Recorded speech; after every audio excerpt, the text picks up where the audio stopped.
오늘은 이제 사무엘하 벌써 이제 7장인데요. 오늘은 이제 성공 이후에 당신은 무엇을 소망합니까? 생각합니까? 바랍니까? 이런 제목으로 오늘 말씀 나누기로 한번 복습하겠습니다. 기억나십니까? 이 앞제 말씀. 다윗이 왕이 되고 제일 먼저 한 일은 뭐라겠어요? 예루살렘 성을 정복하는 것이고 시온산을 정복한 것이라고 그렇게 말씀했죠. 그 다음에는 뭐라겠습니까? 그래요. 우리 홍보사님이 가장 그 다음에는 이제 방치됐던 하나님의 언약궤를 가져오는 일을 했습니다. 참 우리 권사님이 새벽마다 나오시더만 하나님이 지혜에 이렇게 하나님이 열어주신 것 같아요. 그런데 참고로 사울왕은 전혀 이 두 가지에 관심이 없었음을 보게 되죠. 오늘 이제 본문을 보니까 그것이 이제 끝이 아니고 정말 놀라운 이야기가 이제 기록되어 있는데, 다윗은 이제 사울도 못되겠고 보니까 그동안에 어떤 제사장도 또 어떤 사사도 그 어떤 성경의 인물도 생겨보니까 이전에 생각하지 못한 것을 다윗이 생각을 해내는 것을 보게 됩니다. 그것은 바로 장막에 있는 그 성막 안에 있는 그 여호와의 언약궤를 위해서 내가 좀 성전을 짓고 싶다는 이 생각을 이제 다윗이 하게 됩니다. 그 전에는 누구도 이 생각을 못했거든요.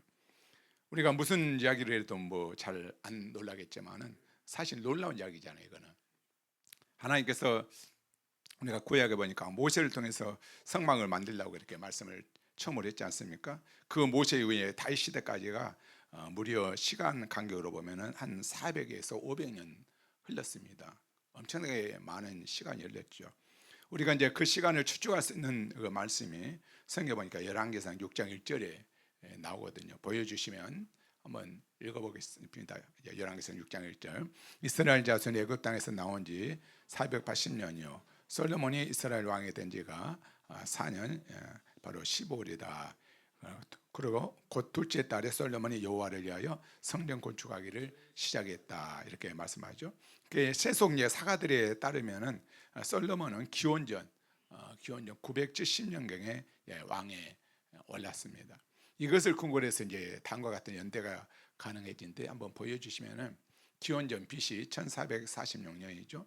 바로 이스라엘 백성들이 출애굽한 것이 바로 BC 1446년이 바로 되는 것이 되겠죠. 그리고 한 40년간 광야를 헤매다가 이렇게 들어갔으니까 1406년에 이제 들어간 것 같고요.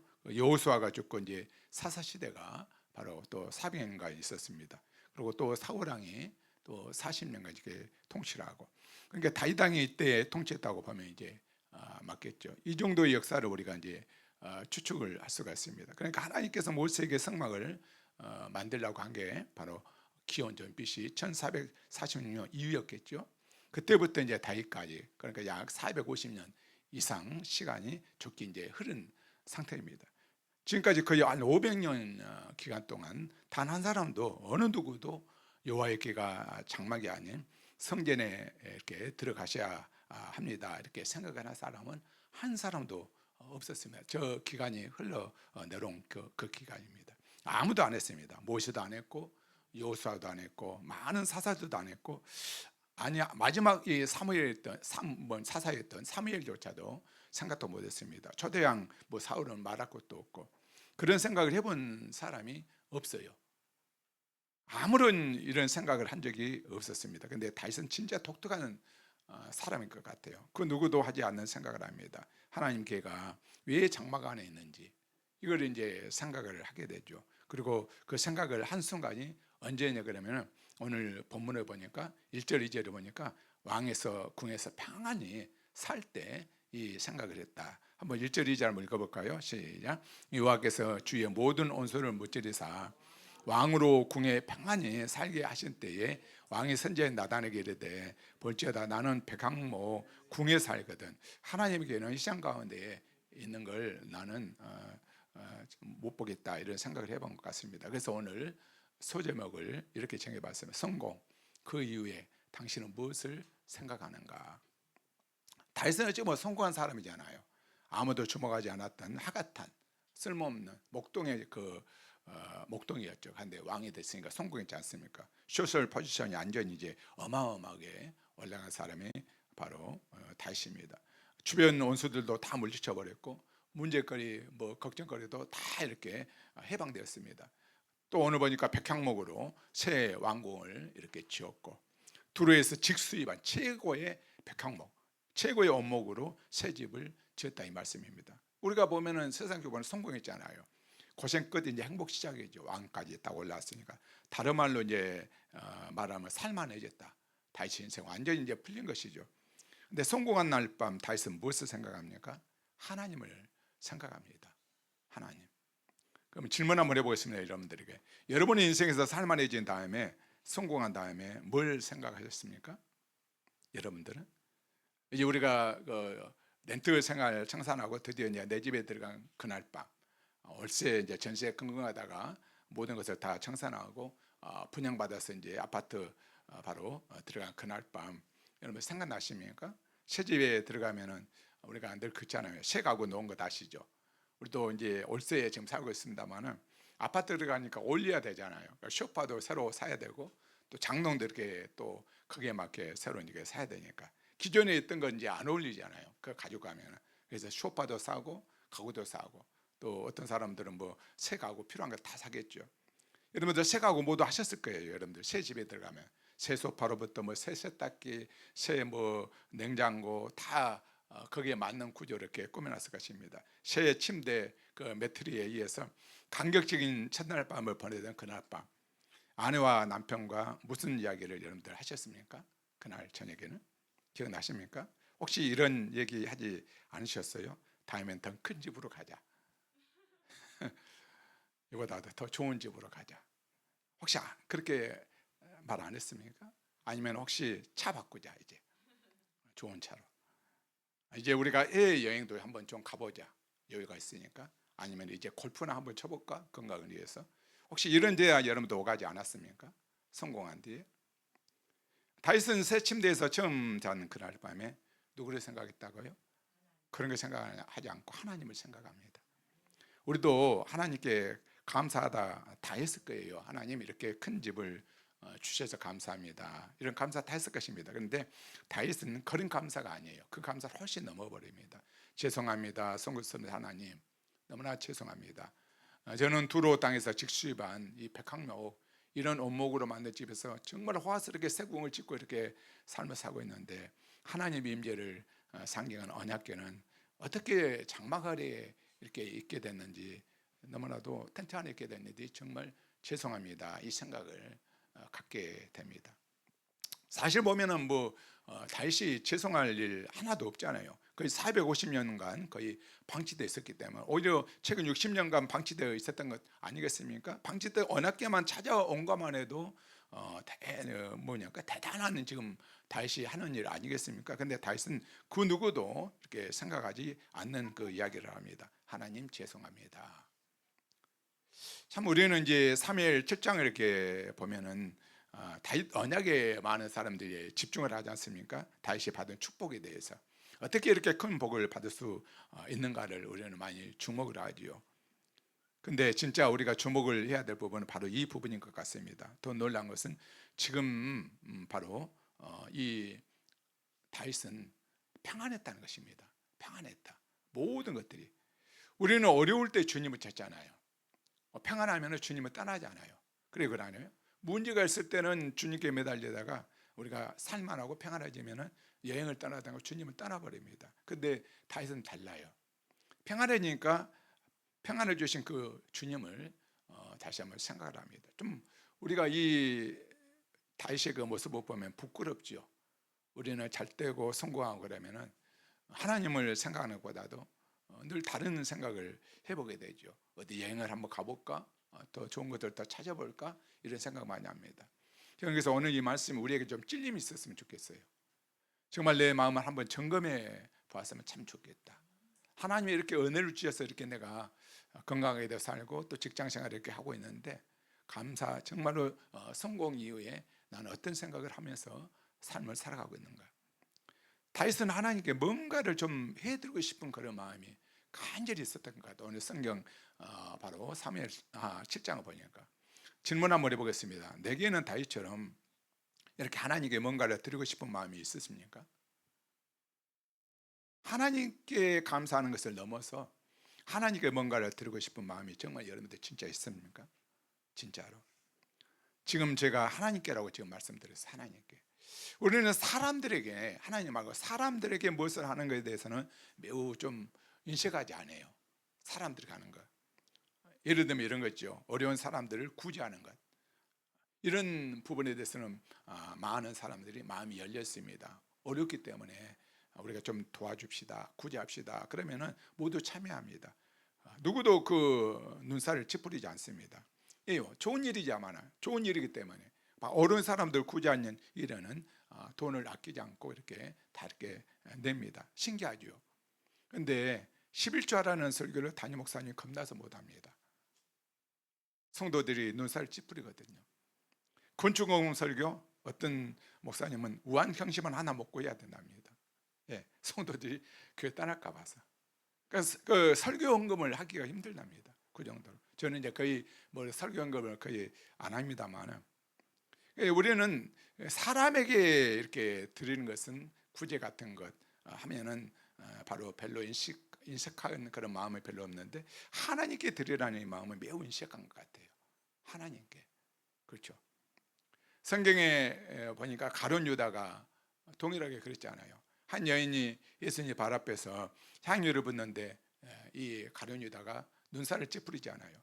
그리고 화를 내는 이유가 바로 요한복음 12장 4절을 한번 읽어볼까요? 제자 중 하나로서 예수를 잡아줄 가룟 유다가 말하되 이 향유를 어찌하여 300데나리온에 팔아 가난한 자들에게 주지 아니하였느냐, 이렇게 말을 해요.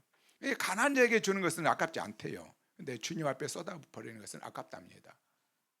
가룟 유다의 마음이죠. 이 마음이 우리 한국교회에 가득합니다. 구제 같은 거는 괜찮아요. 그런데 하나님 앞에 드리는 것은 아깝다는 것입니다. 근데 주님께 이렇게 뭘 드리자면은, 주님의 전을 위해서 뭘 이렇게 하자면은 이상하게 사람들이 눈살을 많이 찌푸린다는 것입니다.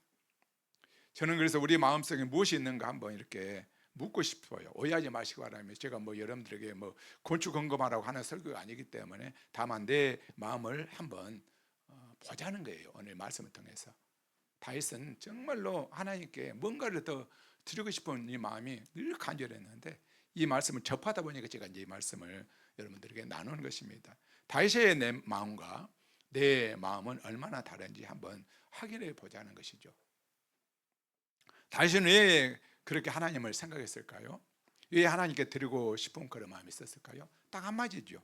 하나님을 사랑하기 때문에 그렇습니다. 하나님을 사랑하기 때문에.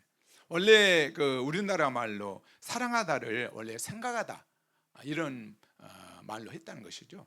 사랑하면은 상대방을 생각하게 되지 않습니까? 그리고 그러네요.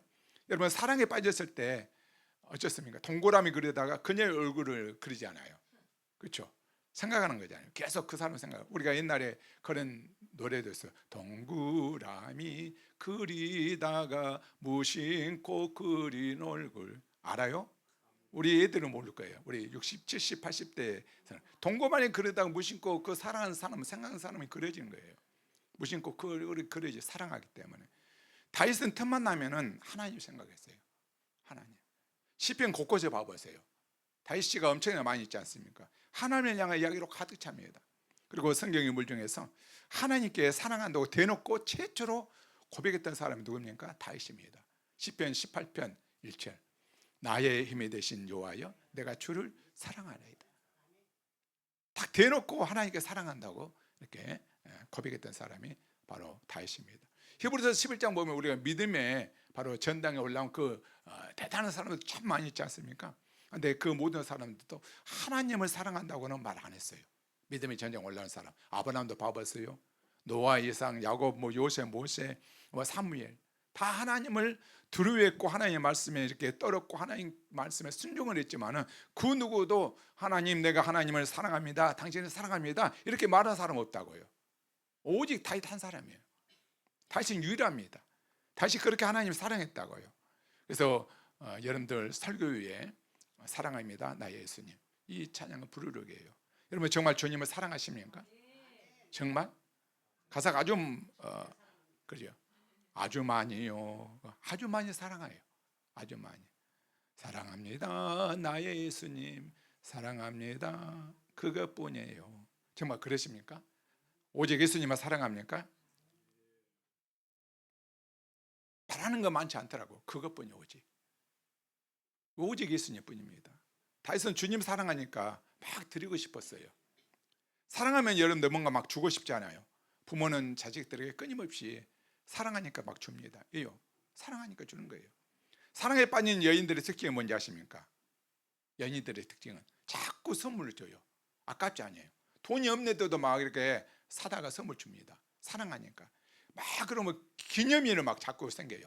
챙깁니다. 왜 그럽니까? 사랑하니까. 자꾸 없는 기념일을 만들어 갖고 막 선물을 주고 싶은 겁니다. 우리는 진짜 주님 사랑하냐 이거예요. 정말로. 우리가 이 찬양을 많이 부릅니다만은 내 마음이 왜 이렇게 인식한 마음이 있느냐? 한번 우리 자신이 한번 돌아봐야 돼요. 여러분들, 하나님께서 다윗의 그 마음을 보시고 하나님이 그것을 거절했을까요? 아니면 좋으셨을까요? 그죠? 좋으셨어요. 한번 역대하 6장 8절 한번 볼까요? 솔로몬의 고백이거든요. 그 아들의 고백인데 이렇게 말을 합니다. 한번 읽어볼까요? 여호와께서 내 아버지 다윗에게 이르시되 내가 내 이름을 위하여 성전을 건축할 마음이 있으니 이 마음이 내게 있는 것이 좋도다. 이 마음이 너 아버지 마음이 성전을 짓고 싶은 마음이었는데 네 아버지 마음이 내게 있으면 참 좋겠다. 이렇게 말을 하죠. 하나님 좋으셨대요. 하나님이요. 여러분, 하나님의 그 마음을 좀 감동시켜 드렸으면 참 좋겠어요. 그렇죠? 하나님에 대한 사랑이 근데 우리 안에 너무나 없는 것 같아요. 고백은 많이 합니다만 하나님을 사랑하는 마음이 우리 속에 좀 많이 이렇게 생겼으면 좋겠다. 우리가 또 오늘 보니까 다윗에게 또 배울 점이 하나 있는데 질서를 그렇게 존중한다는 사실을 우리는 알 수가 있습니다. 질서를 매우 존중합니다. 여러분 잘 보시기 바랍니다. 다윗은 그 누구보다도 하나님을 사랑한다고 그렇게 말씀했잖아요. 그 누구보다도 하나님과 그렇게 친밀한 교제를 가졌습니다. 그런데 그가 누구를 찾은지 아십니까?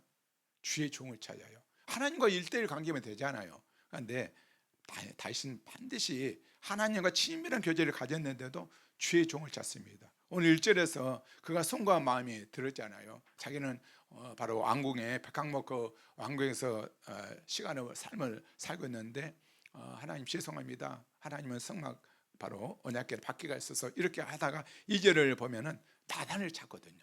나단을. 2절을 한번 읽어볼까요? 왕이 선지자한 나단에게 이르되 볼지어다 나는 백항목궁에 살거든 하나님께는 시장 가운데 있도다. 나단에게 이렇게 말하는 거죠. 왜 이게 이제 놀랍냐 그러면은 하나님과 얼마나 친밀한 교제를 하고 있는 사람 아니겠습니까? 다윗이요. 그렇죠? 하나님과 직접 교제하면 되잖아요. 교제한 사람이기 때문에. 그럼에도 불구하고 다윗은요 주의 종 나단을 찾습니다. 왜요? 그것이 하나님이 일하는 방식이기 때문에 그래요. 하나님이요. 선지자를 통해서 하나님은 말씀하시거든요. 왕이 계시지만은 다윗이 계속적으로 하나님의 친밀한 개인적으로 관계를 갖고 있지만은 하나님은 누구를 통해서 일을 하십니까? 선지자 나단을 통해서 바로 일을 하시기 때문에 이걸 우리가 놓치지 말아야 됩니다. 성경 시대에 하나님께서 어떻게 일하셨는가를 여러분들 잘 아셔야 돼요. 제가 짧게 말씀드릴게요. 성경 시대에 하나님이 이렇게 말씀을 주시거든요. 한번 신명기 18장 19절 한번 볼까요? 뭐라고 합니까? 누구든지 내 이름으로 전하는 내 말을 듣지 않은 자는 내게 벌을 받을 것이요. 누구든지 내 이름으로 전하는 내 말을 듣지 아니하는. 그러면 하나님의 사람을 통해서 말씀하고 있다는 거 아니겠습니까? 그렇죠? 하나님은 앞으로 선지자를 일으켜 주셔서 말을 그 선지자 입에 주시겠다고 우리가 말씀합니다. 그리고 내가 그에게 명령한 것을 그가 총종들에게 이제 말씀을 대신한다는 그 말씀 아니겠습니까? 하나님이 이스라엘 백성들에게 직접 말씀하지 않으시고 하나님 어떻게 말씀하냐 그러면은 선지자를 세우셔요. 하나님이 바로 이스라엘 백성들에게 말을 하지 않고 선지자를 세워서 그 선지자를 통해서 하나님이 말씀하셔요. 예를 들면 모세를 통해서 하나님이 바로 하나님의 말씀을 태어나게 만듭니다. 선지자들에게 전할 말씀을 바로 대신 주시면서 선지자를 하려고 하나님의 뜻을 전해갑니다. 그래서 호세아서에 이런 말씀이 있죠. 호세아서 12장 10절 한번 볼까요? 시작. 내가 여러 선지자에게 말하였고 이상을 많이 보였으며 선지자들을 통하여 비유를 베풀어. 누구에게요? 선지자를 통해서 이렇게 하나님이 계속해서 말씀합니다. 이걸 이제 맞아요. 굳이 도식으로 이렇게 표현한다면 다음과 같아요. 우리 친구들 잘 들으세요, 여러분들. 성경을 알아야 돼요, 여러분들. 하나님을 체험해야 직접 체험하게 되는 거예요. 말씀을 잘. 이렇게 도식을 한번 보면 하나님은 계시를 주는데 바로 누구를? 선지자, 대언자에게 준다면 하나님의 말씀을. 그리고 손바닥에 만들어요. 누구에게? 청중에게. 하나님은 바로 청중에게 이렇게 말을 한 것이 아니라 그 가운데 누구를요? 선지자, 대언자를 반드시 이렇게 세우십니다. 그러면서 그 청중들에게 말하는 거예요. 오늘도 오늘 이 부족한 종을 세우셔서 종을 통해서 여러분들에게 말을 한 것과 동일해요. 여러분들 잘 들어야 됩니다. 하나님이 선지자에게 계시를 주십니다. 말씀 주시면은 선지자가 청중을 통해서 이렇게 말씀을 선포합니다. 이것이 하나님께서 말씀하신 일하시는 방법입니다. 이거를 우리가 인정을 해야 돼요. 인정을요. 그래서 성경 속에 등장하는 모든 이들이 신앙생활을 어떻게 했느냐 그러면은 하나님이 궁금하면 누굴 찾아간지 아십니까? 선지자를 찾았습니다. 선지자를 반드시 찾아가요. 여러분들 한번 봅시다. 여호사밧 왕이 한번 예를 봅시다. 그 왕은 선한 왕이었잖아요. 근데 그가 이렇게 묻습니다. 열왕기야 한번 봅시다. 3장 11절. 여호사밧이 이르되 우리가 여호와께 물을 만한 여호와의 선지자가 여기 없느냐 이렇게 묻고 있습니다. 신앙생활 하는 거 이런 거예요. 하나님 또 궁금하면 누구에게 찾아가야 됩니까? 선지자에게 찾아갑니다. 심지어 유다의 마지막 왕이 누굽니까? 그 시드기야 왕 알죠? 여러분들 그 악한 왕도 선지자를 찾습니다. 자 보시고 에레미야서 37장 17절 한번 읽어볼까요? 시작. 시드기야 왕이 사람을 보내어 그를 이끌어내고 왕궁에서 그에게 비밀이 물어 이르되 여호와께로부터 받은 말씀이 있느냐 이렇게 말을 합니다. 에레미야가 대답하되 있나이다. 그렇죠. 또 이르되 왕의 바벨론의 왕의 손에 넘겨지리다 이렇게 말씀을 하죠. 반드시 선교제 뭡니까? 바로 선지자를 통해서 이렇게 하나님이 말씀합니다. 심지어 여러분들 신약 시대도 마찬가지인지 아시죠? 다. 여러분 사도행전 9장 보면은 하나님이 박해자 청년 사울을 이제 핵심시키는데 이방인을 위하여 택한 나의 그리스도라는 말씀을 얼마든지 사울에게 직접적으로 하나님이 하면 되잖아요. 바로 이 뭡니까? 사울에게 하면 되잖아요. 그런데 그렇게 하지 않아요. 사도행전 9장 10절 15절 쭉 읽어보면 어떻게 말을 하죠? 이 보니까 아나니아가 그거 나오죠? 아나니아를 찾으랍니다. 하나님은 직접적으로 바로 사울에게 직접 말을 하셨는데 직접 말을 않고 누구를 통해서 일을 합니까? 아나니아라는 사람을 바로 통해서 하나님이 바로 말씀을 전합니다. 주께서 이르되 가라 이 사람은 내 이름을 이방인과 임금들과 이스라엘 자손에게 전하기 위하여 택한 나의 그릇이다 이렇게 말을 해주라고 말씀합니다. 바로 다이렉트로 바로 사울에게 말을 하지 않습니다. 이것이 하나님이 일하시는 질서라는 걸 여러분들 인정을 해야 돼요. 이거 질서입니다. 질서. 오늘 다시 이제 본문으로 한번 돌아가 보겠습니다. 다윗이 귀한 것이 여러분 뭔지 아십니까? 다윗은 이 질서를 존중합니다. 왕이면서도 하나님과 직접 친밀한 교제를 가지고 계속해서 개인적으로 친밀한 관계가 있고 많이 기도를 많이 해도요 누구보다도 하나님을 사랑해도 질서를 절대로 깨지 않습니다. 선지자 나단을 찾아갑니다. 이거 참 정말 귀하지요. 우리는 그런데 이렇게 안 하잖아요. 우리 중에 여러분들 기도 많이 하신 분 있잖아요. 누구보다도 성경 많이 읽으신 분, 누구보다도 하나님과 깊은 교제를 하는 분들이 있잖아요. 근데 목회자를 무시하는 경향이 많이 있습니다. 그분들은 교회에서 제일 여러분 무서운 사람이 누군지 아십니까? 40일 금식 기도한 사람이 제일 무섭답니다. 이분들이 이렇게 합니다. 목사님한테 목사님들이 40일 금식 기도도 안 해보고 자기는 했다는 것이죠. 교만. 두 번째 무서운 사람이 누군지 아세요? 성경 백독한 사람. 목사가 성경 백독도 안 해보고 무슨 설교를 한다고 질서를 깨버린 거예요. 다윗은 그렇게 하지 않았습니다. 다윗은 나단 선지자보다도 훨씬 기도를 더 많이 했을 수도 있습니다. 그렇죠? 나단은 하나님보다도 훨씬 더 교제 시간도 더 길게 했을지도 모릅니다. 그렇지만 나단을 절대로 다윗은 무시하지 않습니다. 영적 질서를 존중합니다. 하나님이 그렇게 그래서 다윗을 귀하게 보시는 것입니다. 물론 오늘날 목회자는 뭐 구약 선지자와 1대1로 대하기에는 무리가 좀 있는 부분이 있습니다. 분명히 다르죠. 그런데 여러분들 하나님께서 예언자들에게 말씀을 주실 뿐만 아니라 그 말씀들이 사라지지 않도록 하나님은 성경 말씀을 기록해 가셨잖아요. 누구를 위해서요? 저와 여러분들을 위해서 하나님이 성경 말씀을 이렇게 기록하게 만들었는데 여러분들 로마서 15장 4절 한번 봅시다.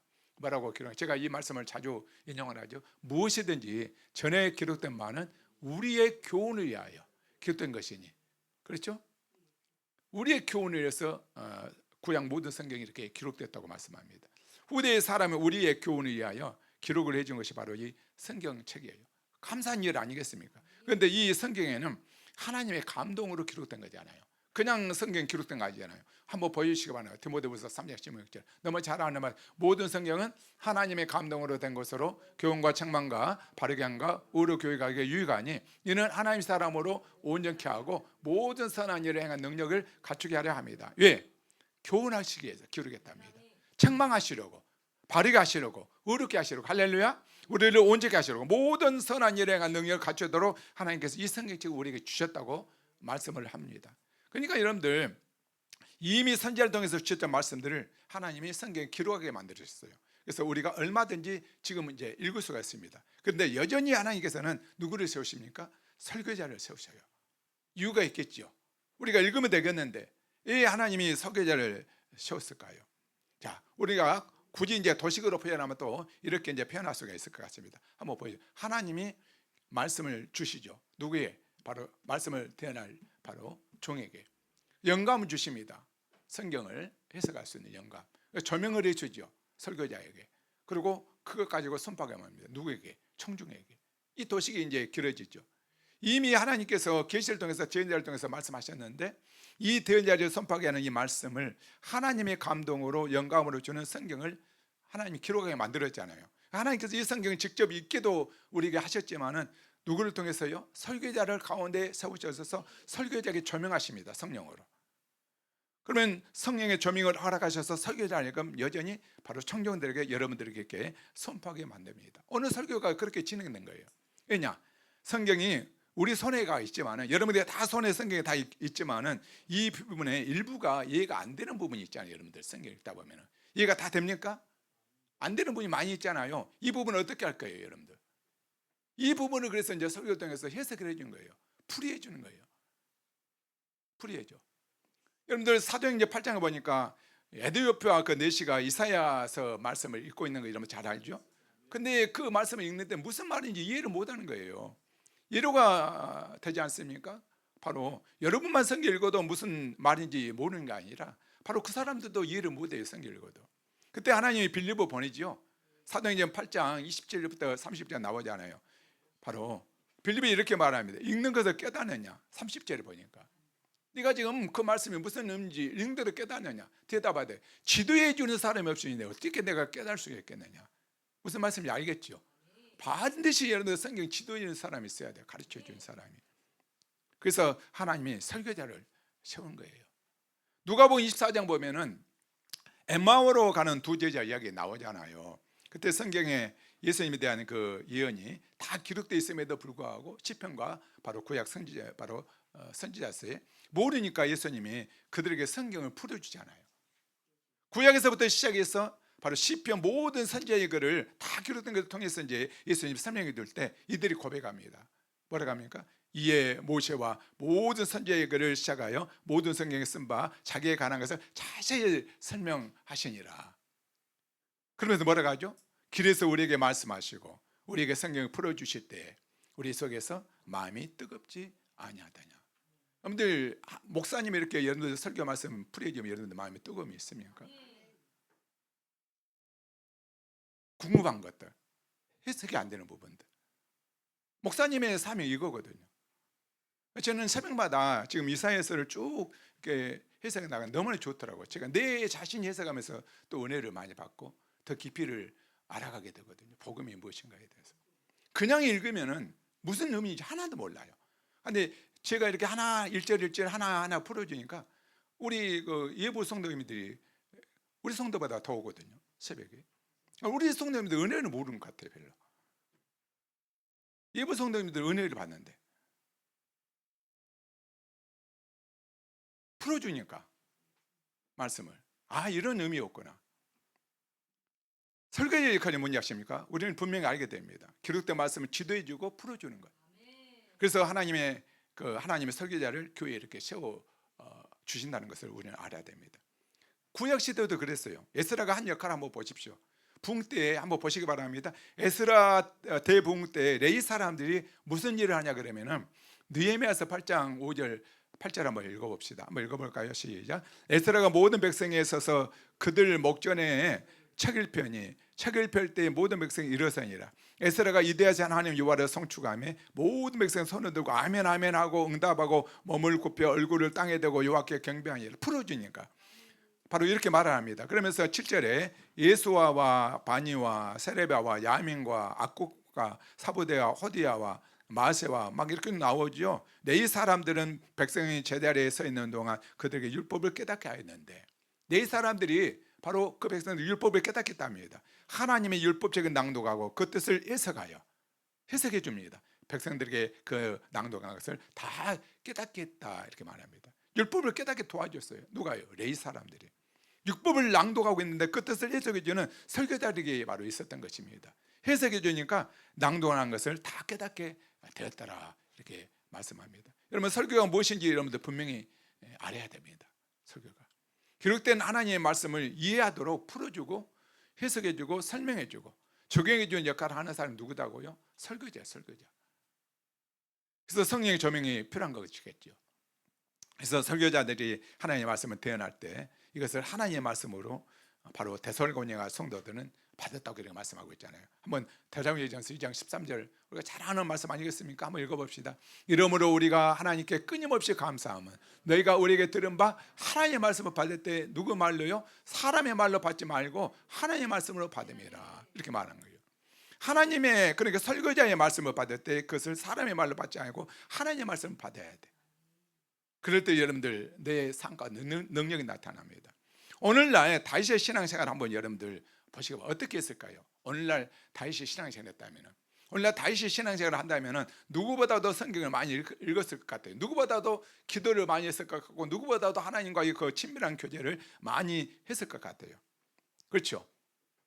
근데 아무리 본인이 기도를 많이 하고 금식기도 많이 했고 성경을 많이 읽어도요, 그 영적 질서를 존중해서 조용히 바로 이 설교자의 설교를 경쟁했을 그 사람 아니겠습니까? 다윗은요.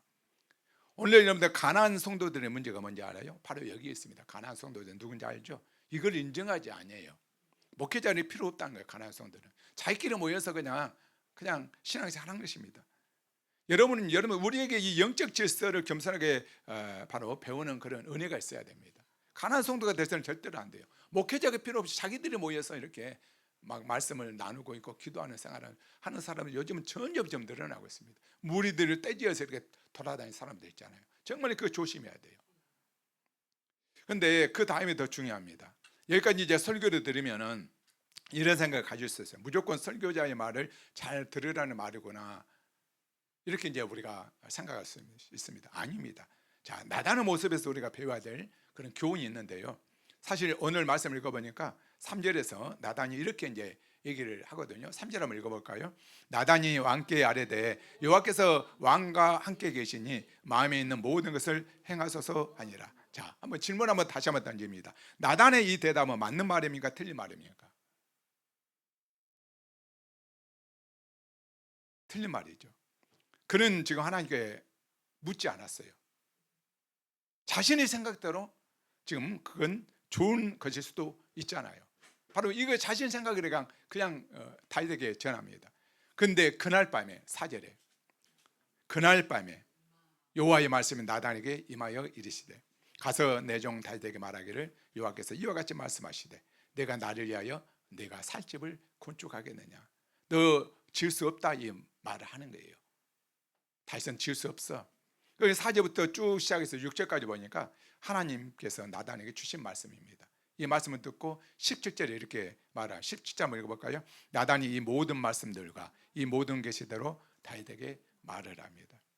저는 이 말씀을 묵상하면서 제게 한번 적용 한번 해봤어요. 선지자든 목사든 3절에 나단이 될 수가 있고 17절에 나단이 될 수가 있겠구나, 이 생각을 해봤어요. 차이가 무엇입니까? 3절에 나단하고 모습하고 17절에 나단의 모습이 보여요. 3절에 나단은 자기 생각과 경험과 배운 지식을 말하는 자고 17절에 나단은 누굽니까? 자기 생각이 아니라 하나님의 음성을 듣고 말하는 자. 보여요? 목회자는 3절에 나단이 될 수 있습니다. 자기 생각, 경험, 자기 지식 말하는 사람이 될 수가 있고 17절에 나단이 될 수 있다는 것을 인정을 해야 됩니다. 두루 말이더라고요, 이것이. 근데 나단이 언제 하나님의 말씀을 받았습니까? 낮에 하나님과 함께 있을 때, 다윗과 함께 있을 때가 아니라 4절 그 밤에 나단이 누구와 하나님이 앞에 홀로 있을 때 하나님의 말씀 그에게 임했다는 비밀을 여러분 다 아십니까? 밤에 하나님과 홀로 있을 때. 목회자가 이런 말씀을 받을 때마다 들은 겁니다. 목회자가 하나님 음성을 언제 듣느냐? 고요히 하나님 앞에 있을 때 듣는 거예요. 정말로 말씀을 준비하면서 이 말씀이 두려운 생각이 들더라고. 목사가 너무나 바쁘고 세상에 막 취해 있으면 주의 음성을 들을 기회가 없어요. 바쁜 연대에 하나님과 독재 시간을 가지고 있겠습니까? 너무나 그래서 목사가 바쁘면 안 돼요. 우리 성도들 제가 바쁘지 않게끔 좀 도와주시기 바랍니다. 말씀을 많이 묵상하고 기도하는 시간을, 묵상하는 시간을 갖도록 여러분들이 시간을 많이 해줘야 돼요. 사도행 6장에 보니까 집사님들을 셀 목적이 무엇이죠? 1절 3절 한번 보여줄까요? 오늘 구제하고 접다는데 시간을 다 뺏겨버려요. 그래서 12절 뭡니까? 3절에 형제들아 너희 가운데 성령과 지혜가 충만하여 칭찬받는 사람을 일곱을 택하라. 우리가 이 일을 그들에게 맡기고. 그러니까 말씀을 이렇게 제쳐놓고 늘 다른 이제 구제와 접대 이런 신방 이런 일을 바쁘면 안 된다는 말씀이에요. 사실은 제자들이 많아졌어요. 어찌 보면 지금 초대교회가 부흥을 했죠. 그러니까 사람들이 많아지면 늘 이제 갈등이 생기지 않아요. 열혈들이 생기고 가지 많은 나무에 뭐 바람 잘 날이 없다고 성도가 많다 보니까 여러 문제들이 막 이제 생기는 거예요. 그러면 이제 막 원망이 일어나고 딱 여러 문제 생기면 목사님 빨리 와주세요. 이 문제 빨리 좀 해주세요. 목사님만 이거 해결할 수 있습니다 하면서 막 목사님 막 불러내잖아요. 그렇죠. 옛날에 그 이재철 목사님은 토요일 날은 아예 모든 것을 끊어버린답니다. 하루 종일 말씀 묵상하고 기도하는 데 집중하고 성도들에게 선포했더니 토요일 날은 아예 모든 부탁은 안 한답니다. 결혼 주례도 부탁 안 하고 어떤 행사도 목사님이 딱 강대에 선포해놔서 토요일만큼은 하나님과 목사님이 계속해서 말씀 준비하고 기도하는 준비라. 그래야지만 이제 주일날 영적으로 성도들이 풍성해질 수가 있기 때문에 생명 있는 살아있는 그 말씀을 전할 수가 있기 때문에 자기 생각을 전하는 것이 아니라 하나님의 말씀을 이렇게 바르게 전달할 수가 있기 때문에 원래 이기철 목사님이 그 이야기를 하시더라고. 자기는 토요일 날은 아예 딱 목회 바로 목양실에 있어서 하루 종일 거기에서 이제 시간을 보낸다고 그렇더라고요. 여러분들 집사님들 왜 세웠다고요? 목회자가 기도와 말씀에 전념하라고. 할렐루야입니까? 여러분 도와줘야 돼요. 도와줘야 돼요. 근데 현실은 어떻습니까? 교회 문제 생기면 저한테 먼저 전화 오잖아요. 그렇죠? 목사님 해결해 주시라고. 여러분들이 이거 해결하셔야 돼요. 구제 문제나 접대 문제나 성기는 문제나 모든 바로 리더자를 중심으로 이 문제를 해결해야 됩니다.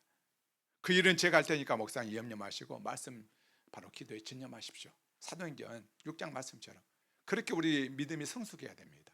우리 공동체가 그렇게 성장할 수 있게 바랍니다. 정말로 제가 3절의 나단이 될 수 있다니까요. 내 생각과 내 경험 이거 전달했습니다. 제가 바쁜데 상식적으로 그냥 말씀 대강대강 이렇게 준비하고 전하는 것이죠. 근데 3절이 나단이 되면은 그 피해가 고스란히 여러분들에게 이렇게 간다는 사실입니다. 진짜 저는 17절에 나단이 되고 있습니다. 말씀을 묵상하면서 주의 음성을 듣고 싶어요. 놀라운 사실은 4절부터 16까지 말씀을 쭉 읽어보니까 한마디로 하나님의 노잖아요. 노입니다. 하나님의 노도 영답을 하나님의 응답인지 여러분 다 아십니까? 노입니다. 오늘 본문을 통해서 우리가 알아야 될 가장 중요한 사실은 뭔지 아십니까? 하나님의 노도 때로는 응답이라는 것입니다. 다윗이 하나님에서 성전을 건축하고 싶었습니다. 노, 너는 안 된다. 하나님의 성전을 짓지 말래요. 건물이 필요 없기도 하시지만은 하나님의 성전을 아무나 못 짓게 하셨습니다. 피 많이 흘린 다시 짓기를 하나님은 원하지 아니했습니다. 참 하나님은 이런 모습을 보면 진짜 두려운 분이더라고. 노후에 불더라고.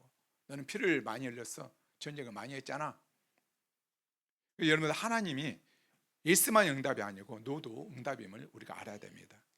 여러분들 가나안 땅에 들어가고 싶다고 모세가 하나님께 간청했잖아요. 분명히 모세가 죽을 때까지 보면은 기력이 시하지 아니했다고 건강했어요. 성경이 그렇게 말을 하고 있잖아요. 근데 하나님이 노입니다. 너는 안 돼. 이렇게 말을 합니다. 세베대의 두 아들이 어느 날 예수님을 찾아오죠. 성경에 등장하는 최초의 치맛바람, 바로 엄마가 예수님께 노비를 하죠. 주께서 권능의 자리에 가시면은 내 아들 둘이가 있는데 하나는 우측에 하나는 좌측에 좀 세워달라고. 그런데 주님이 노하십니다. 안 돼. 사도 바울이 아시아로 복음 전하러 이렇게 가려고 하는데 좋은 일이잖아요. 복음 전하러 가기 때문에. 근데 노하십니다. 그리로 가지 말랍니다. 성경에는 노가 많이 나와요. 사도 바울이 육체의 가치 때문에 정말로 3번 하나님께 간절히 기도해요. 여기서 3번 기도했다는 건 40일 금식을 3번 했다는 소리입니다. 그 정도로 얼마나 간절하게 하나님께 찾고 기도했겠습니까? 그런데 하나님은 노하십니다. 내 은혜가 내게 족하다. 약한 데서 나의 능력이 나타난다. 이렇게 답을 해줍니다. 심지어 우리 하나님 아들 예수님이 겟세마네 동산에서 땀방울에 핏방울에 들어 간절히 기도하죠. 혹시 가능하시면 이 잔을 내게서 옮겨주시면 안 되겠습니까? 하나님은 노하십니다. 우리는 하나님의 노를 알아야 돼요. 노. 가만히 돌아보니까 우리 인생에 하나님이 너무 많이 노를 하셨죠. 여러분 기도 다 응답 받았습니까? 노 많이 하셨죠. 이 중에 그래서 이제 많은 사람들이 하나님께 화가 나 있는 분들도 많이 있어요. 왜 내 기도는 안 들어주냐고. 근데 하나님의 노도 응답이에요. 노도. 다윗에게 왜 노하는 그 이유를 하나님이 말씀해 주는데, 근데 우리에게는 많은 경우는 설명하지 않아요. 왜 노를 했는지.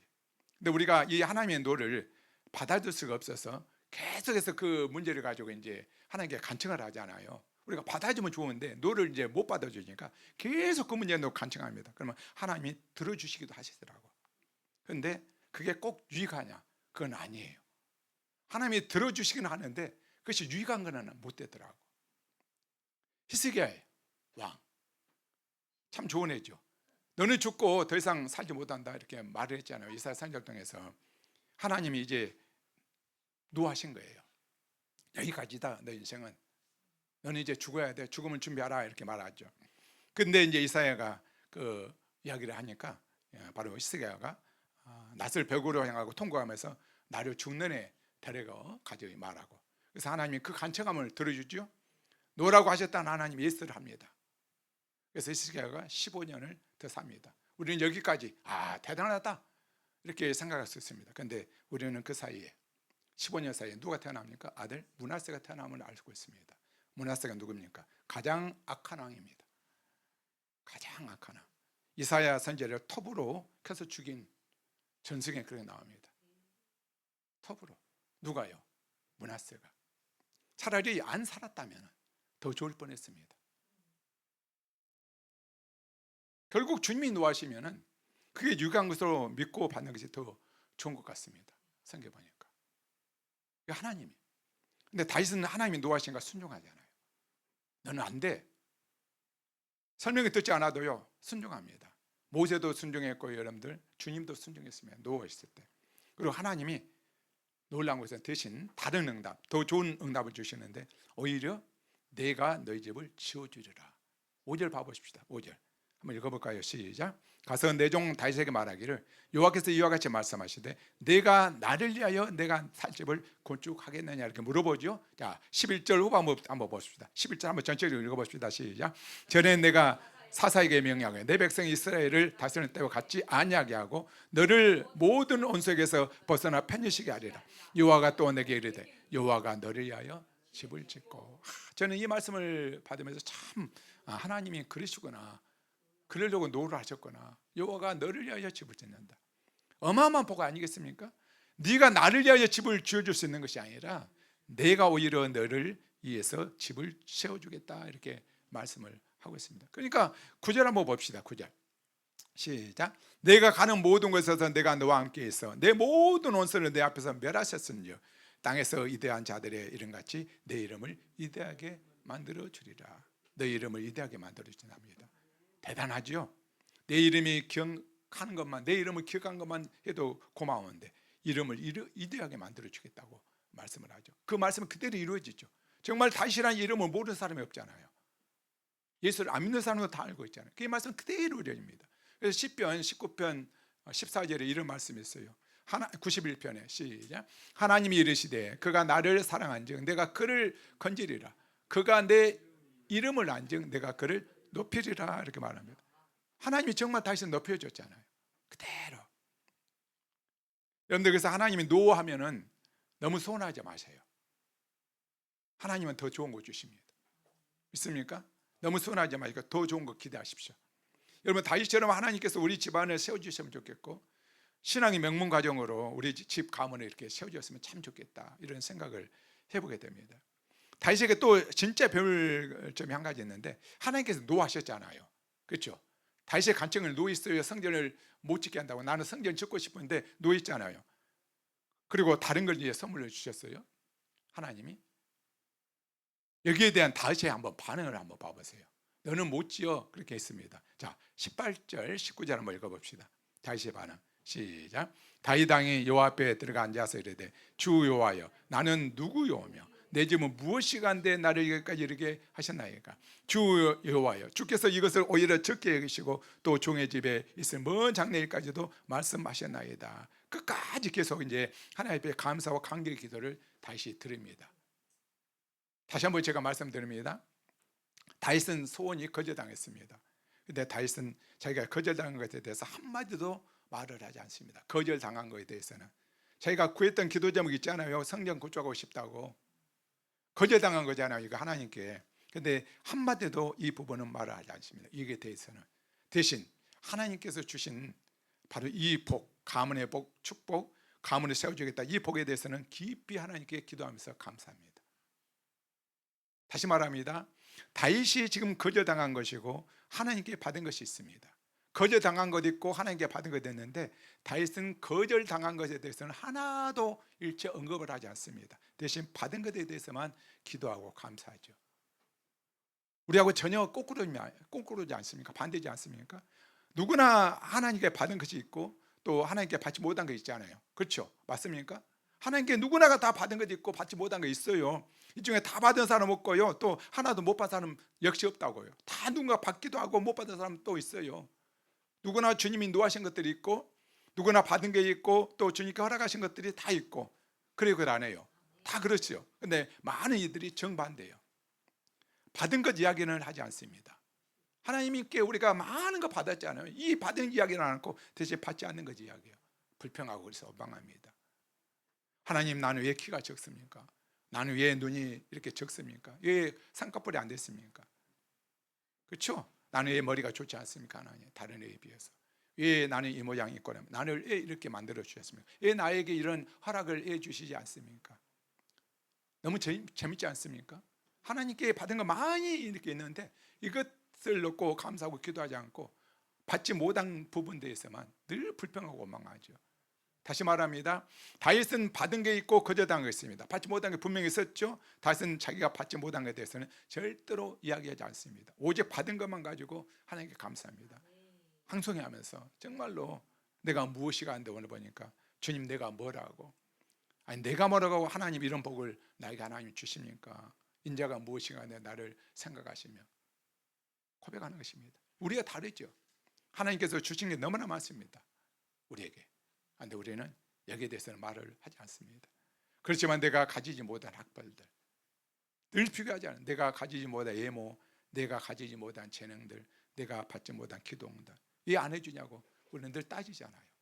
받은 거 엄청나게 많이 했는데 좋은 부모님 건강 주시고 뭐 모든 거 다 이렇게 받은 건 이런 것들은 이야기 안 하고 늘 받지 못한 것만 이렇게 이야기해요.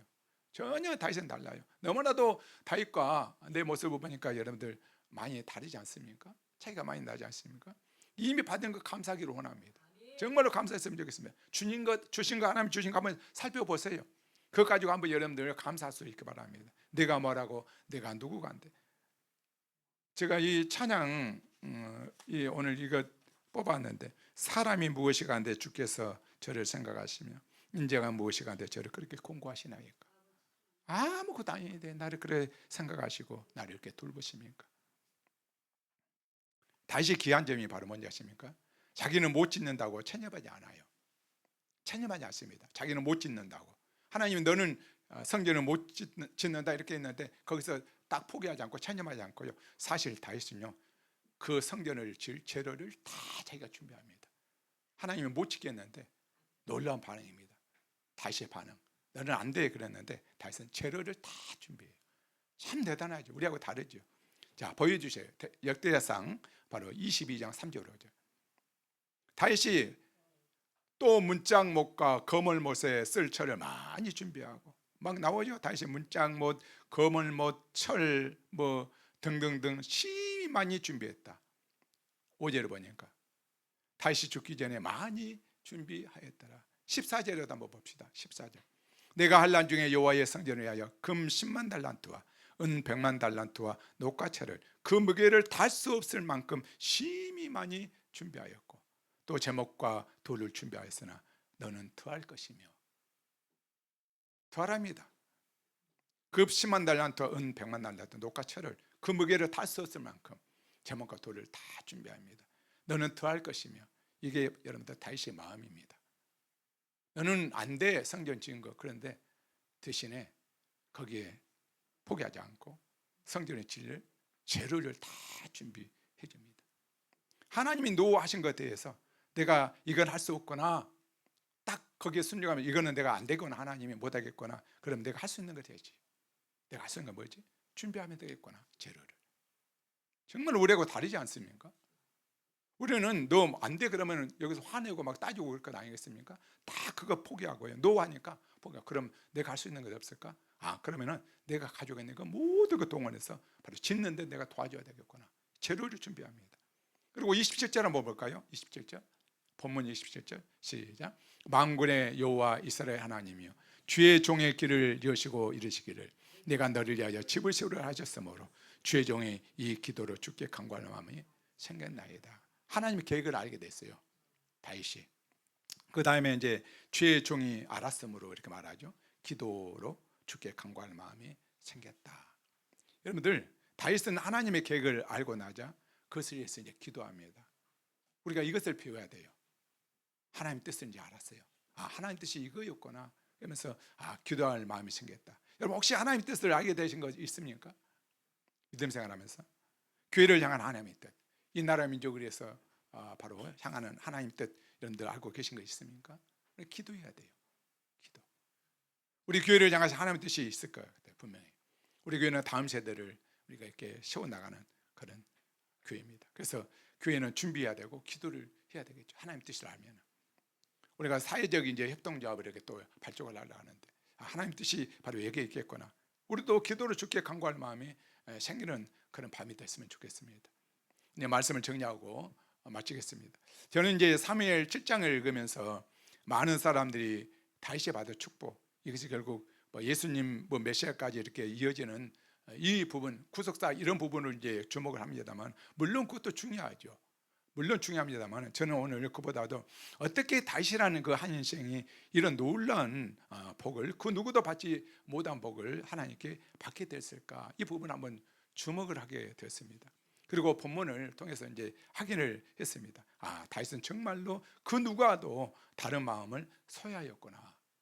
우리하고는 전혀 다른 마음을 바로 다윗은 가졌구나. 그 누구도 생각하지 않는 그 마음을 생각한 사람이 바로 다윗이었습니다. 몇백 년 동안 아무도 그 언약궤에 대해서 방치되는 그 성전에 대해서 바로 생각도 못했는데 바로 그것을 생각했어요. 그 하나님은 그 마음을 너무 기뻐하는 거예요. 내가 너 인생을 책임지겠다. 너를 바로 오늘 양물 위에 바로 주권자로 세우겠다. 이렇게 말을 합니다. 그것도 성공한 이유입니다. 평안할 때. 세상을 바라본 것이 아니라 하나님을 생각합니다. 모든 것이 하나님의 은혜였다고. 하나님께 감사한 마음을 넘어서 송구하고 죄송하다고 무엇인가를 드리고 싶었던 그 마음, 하나님께. 왜? 하나님을 사랑하니까. 여러분들 성공 뒤에 나는 무엇을 생각했는지, 정말 나는 하나님께 드리려고 하는 마음이 있는지 혹시 인식하지는 않았는가 한번 우리 자신들 한번 돌아봤으면 좋겠습니다. 이 다윗은 하나님과 친밀한 교제를 그 누구보다도 이렇게 하지만은 하나님의 세우신 영적 질서를 이렇게 존중을 했어요. 하나님의 선지자 나단과 이야기를 나누죠. 우리가 마땅히 어찌 보면은 있어야 될 그 자세입니다. 다이렉트로 목사님 필요 없어, 주의정 필요 없어 이렇게 이야기하지 않고 반드시 바로 나단 선지자를 통해서 하나님의 말씀을, 음성을 듣게 되는 것을 보게 됩니다. 물론 말씀을 맡은 자의 책임은 많이 무겁죠. 제가 3절의 나단이 될 수가 있고요, 17절의 나단이 될 수 있습니다. 저도 말씀 묵상한 17절의 나단이 됐으면 좋겠어요. 내 생각을 내 지금 알고 있는 그 경험을 이렇게 전한 것이 아니라 정말로 하나님의 말씀을 제대로 풀이하고 주의 음성을 들으면서 여러분들에게 하나님의 말씀을 제대로 이렇게 정확하게 전달해 주는 그런 종이 됐으면 좋겠습니다. 저도 정말 17절의 나단이 되고 싶어요. 그래서 여러분들 좀 도와주세요. 그래서 많이 기도해 주시고, 하나님의 노도 응답입니다. 다시 귀한 지 못 받았겠습니까? 멈췄을 뿐만 아니라 받은 것 가지고 감사했어요. 이거를 어떻게 썼을지 거절하신 것 이렇게 언급도 하지 않습니다. 우리는 늘 거꾸로 생각하지 않아요. 이렇게 많은 받은 것이 있는데도 이야기하지 않고 늘 원망과 불평, 거절감만 가지고 우리가 이야기할 때가 너무 많죠. 이 밤에 우리 모두에게 회개의 영이 임하기를 바랍니다. 거절한 것도 감사하고 주신 것에 대해서도 감사했으면 좋겠습니다. 대신 바로 다윗은 준비하고 알게 된 그 하나님의 계획을 놓고 뭐합니까? 기도합니다. 우리도 기도한 밤 되기를 주의 이름으로 축원을 드립니다.